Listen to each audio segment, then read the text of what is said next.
Hey YouTube, welcome back to the shop. Got a little something different today. We got a new tool in the shop, or new to us anyway. I picked up this Modublast sandblast cabinet. Now I used to have a like the cheap Harbor Freight Princess Auto ones. Didn't like it, didn't do a very good job, was always kind of fighting with it. But we have a similar to one to this at my day job, just a little bit bigger. And it's a fantastic sandblaster. So when this one came up on Marketplace, I scooped it up. It's got a few small things, crack in the glass here. And there's just general wear and tear, but overall it's in excellent shape. Box is much bigger than the ones you get from Harbor Freight. This is about 4 feet by 2 feet by 2 feet, give or take.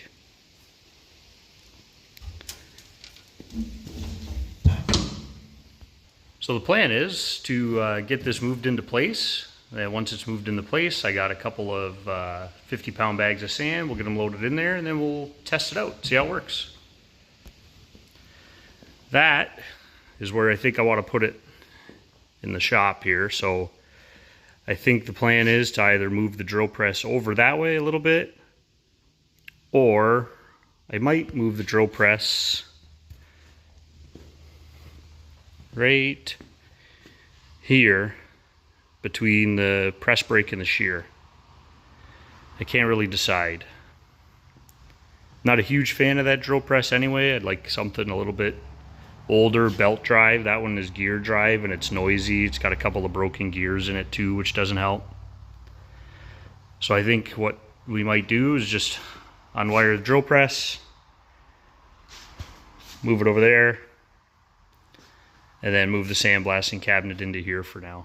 So let's get started.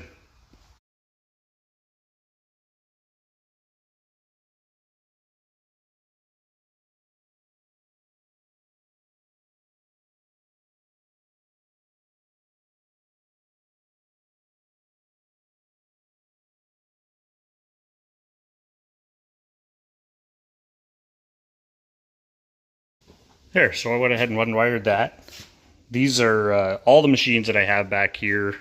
The saw, the drill press, both of the lathes, Bridgeport, the shear, my press brake are all 600 volt 3-phase. So all of these are on the same. I've got a 25 horsepower phase converter. And so that's why I went ahead and just remoretted all the wires back up there, because anytime that my phase converter is running, I'd have 600 volt live up there in that junction box. So for now, because the drill press isn't going to be wired there anymore, I just moretted all the wires up so that there's no chance of anything shorting out inside that box. So let's go ahead and get this out of here and get the sandblaster in here.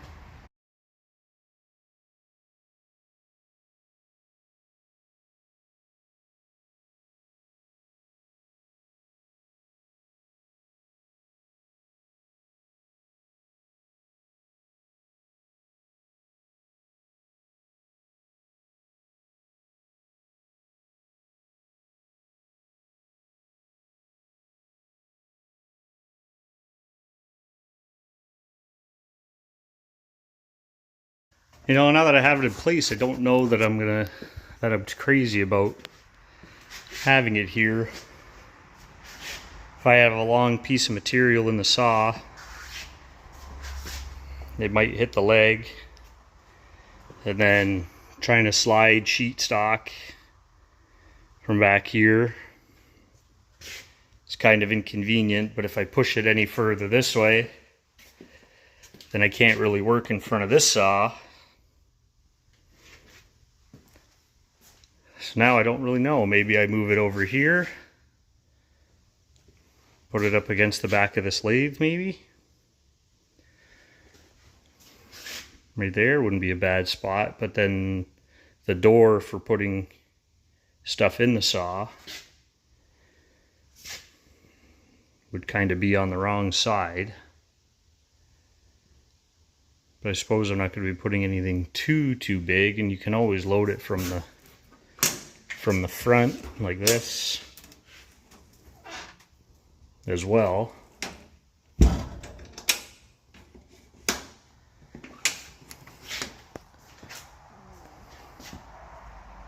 But then where do I put that cabinet? That just has like extra tooling and accessories for the lathe and coolant and all that kind of stuff in there. All right, decision was made.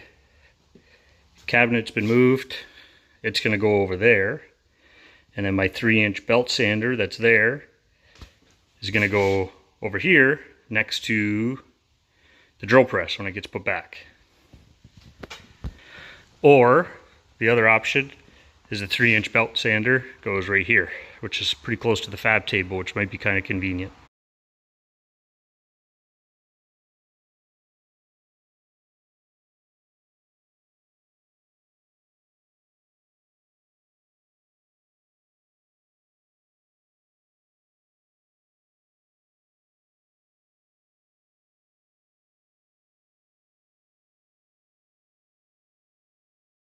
There, I'm liking that quite a bit actually. I still have access to this side if I wanted. And then again, the whole front flips up. There's a pedal. I did notice this little rubber grommet popped out. See if I can do this one-handed. This basically just connects the suction hose from the bottom. And then this nut here is for adjusting the sand flow through this nozzle, or through like the venturi on the bottom here. And then this grommet just stops sand from falling out of the cabinet.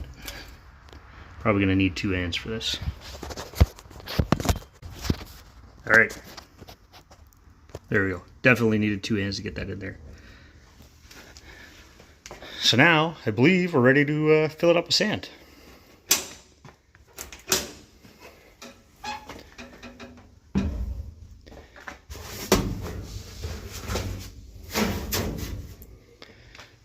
As far as the sand goes, I've got 2 bags of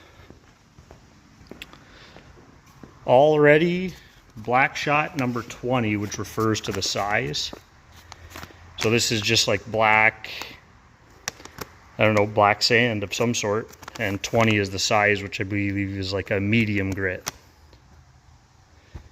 So let's get these dumped in there, get an air line hooked up, and test it out.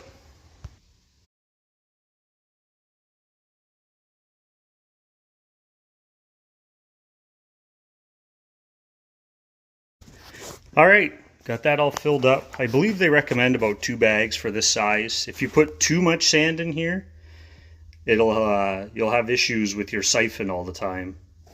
And I've experienced that at work as well with our unit, a little bit bigger than this. If you put too much sand in it, the siphon won't draw the sand, and it ends up like digging a tunnel in the sand, and then it just kind of stays like that, and then you have to shake the unit all the time to get the sand to fall.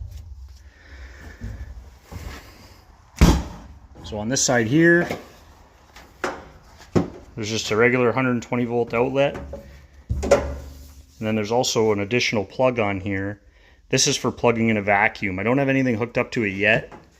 I did buy a dust collector for like sandblasters, surface grinders, downdraft grinding tables, that type of thing at an auction. So I think the plan is going to be to hook this up to that instead of the vacuum. And then the only other thing would be to hook up our air line, which goes right here. Eventually, the plan is I want to run a header down here, so my compressor's right there on top of the mezzanine. Is I want to run an air line all the way along here and put drops with curly hoses for the Bridgeport, for the lathe, and then I'll put a drop for the sandblaster right here. So let me get this plugged in, get an air line hooked up to it, and we'll test it out. All right, there we have it. We're all plugged in, got the light on. I got an old lathe dog I'm going to throw in there, and we'll test her out.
there we have it. That actually worked really well.